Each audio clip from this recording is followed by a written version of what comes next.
Graças a Deus que você é homem lindão. Seja bem-vindo ao DHPH, de homem para homem, do Semente Hombridade, aqui da Universidade da Família para o seu coração, coração de homem.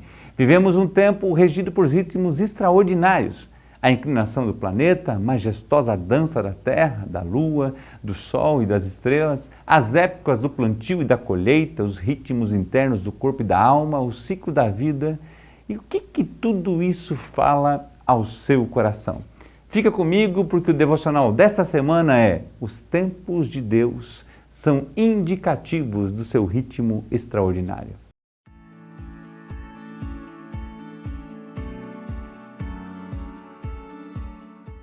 Foucault comenta em seu livro Homens Ousados sobre os tempos extraordinários de Deus na condução de todas as coisas. Ele é fantástico, Deus é sempre fantástico. Fala das cigarras, que na região onde mora elas ficam enterradas por meses e de repente aparecem as centenas ao seu tempo. Os ritmos dos oceanos, da lua e das marés para Paul são como que ele estivesse ouvindo ou sentindo as batidas do coração de Deus.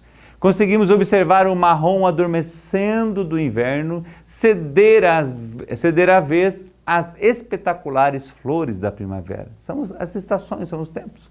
As estações naturais servem para nos lembrar que os nossos caminhos, a trajetória da nossa vida, também tem estações. Nós vivemos em fases.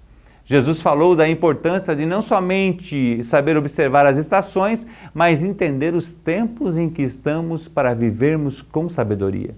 Quando somos jovens, corremos. Na meia-idade, pensamos antes de correr e agimos com mais maturidade. Na velhice, entendemos nossos limites e ajustamos nosso estilo de vida ao nosso corpo. Então, se não sabermos ler o nosso tempo, provavelmente vamos querer correr quando o nosso corpo não responde mais com tanta energia. Em Colossenses, aprendemos a andar com sabedoria para que os que estão de fora, remindo o tempo.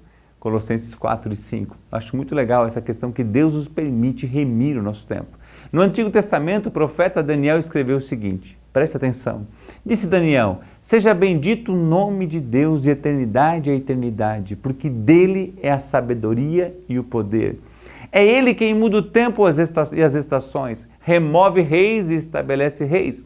Ele dá sabedoria aos sábios e entendimento aos inteligentes. Ele revela o profundo e o escondido. Conhece o que está em trevas e com ele mora a luz. A ti, ó Deus, Deus de meus pais, eu te rendo graças e te louvo, porque me deste sabedoria e poder e agora me fizeste saber o que te pedimos, porque nos fizeste saber este caso do rei, lá em Daniel, capítulo 20 a 23.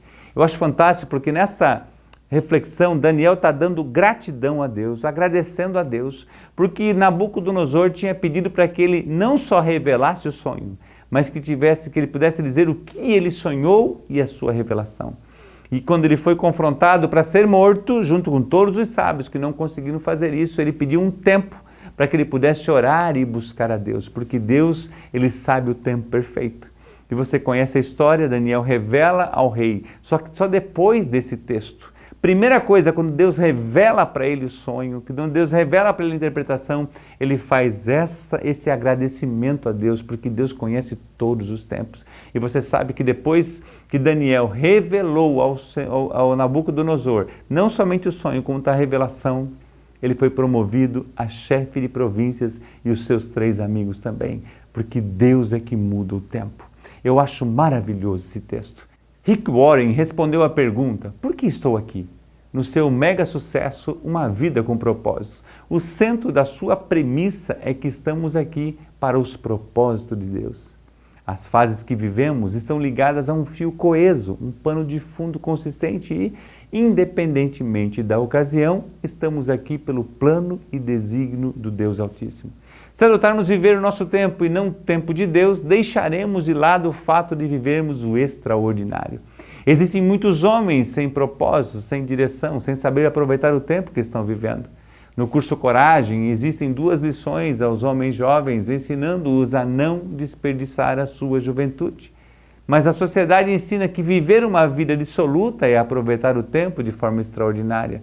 A questão é que além de estar desperdiçando o tempo e a sua própria vida, está perdendo de viver os propósitos de Deus e plantar para a sua meia-idade, a sua velhice e principalmente para a eternidade. Se você quer realmente viver o extraordinário, viva os propósitos de Deus, ande no ritmo dele, deixe Deus guiar você e verá como é ter uma vida com propósito. Os discípulos tinham uma vida comum. Ao encontrar Jesus, viveram o extraordinário. Paulo tinha uma vida ordinária. Ao se encontrar com Jesus, passou a viver o ritmo extraordinário de Deus. Os gadarenos tinham uma vida miserável. Jesus os encontrou e passaram a viver uma vida extraordinária. Vimos tantos homens com muito dinheiro e vivendo na miséria, pois são tão pobres, que a única coisa que eles têm é dinheiro. Passamos uma notícia há pouco tempo de um jovem que tirou a sua própria vida e tinha milhões e milhões nos seus recursos. Mas tem um vazio que somente o Senhor preenche. Por isso que o melhor lugar para mim e você é andar no ritmo de Deus, porque Ele leva a satisfação completa e a Bíblia fala que Ele enriquece e não acrescenta dores. Sem contar que o maior alvo nosso, durante a nossa curta estada de tempo, é plantarmos para a eternidade. Jesus tem um ritmo perfeito, tem planos para você, Ele quer te guiar, então venha caminhar conosco nessa rede de homens que querem ser semelhantes a Cristo Jesus. Muitos homens estão dispostos a caminhar com você e juntos andarem nos propósitos de Deus. Quero indicar um livro maravilhoso da UDF chamado A Crise do Menino. Nele, Warren Ferro fala da importância do homem pai em relação à sua função de ensinar o seu filho, o homem, e a sua filha, mulher, a encontrarem propósito. Mas o maior foco dele é nos meninos. Dar um propósito, meninos, porque muitos estão alheios aos propósitos. E é o pai, essa figura do pai. E o Warren Ferro, ele trabalha com pesquisas de 30 anos, falando da influência do homem, do pai, na vida do seu filho, o homem, gerando propósito para ele. Eu indico esse livro, foi maravilhoso para mim e tem sido realmente um guia para muitas decisões. Graças a Deus que você é homem lindão de Jesus. Nós somos CMN, nós resgatamos homens, nós resgatamos famílias e nós resgatamos o Brasil. Que Deus te abençoe e um grande abraço.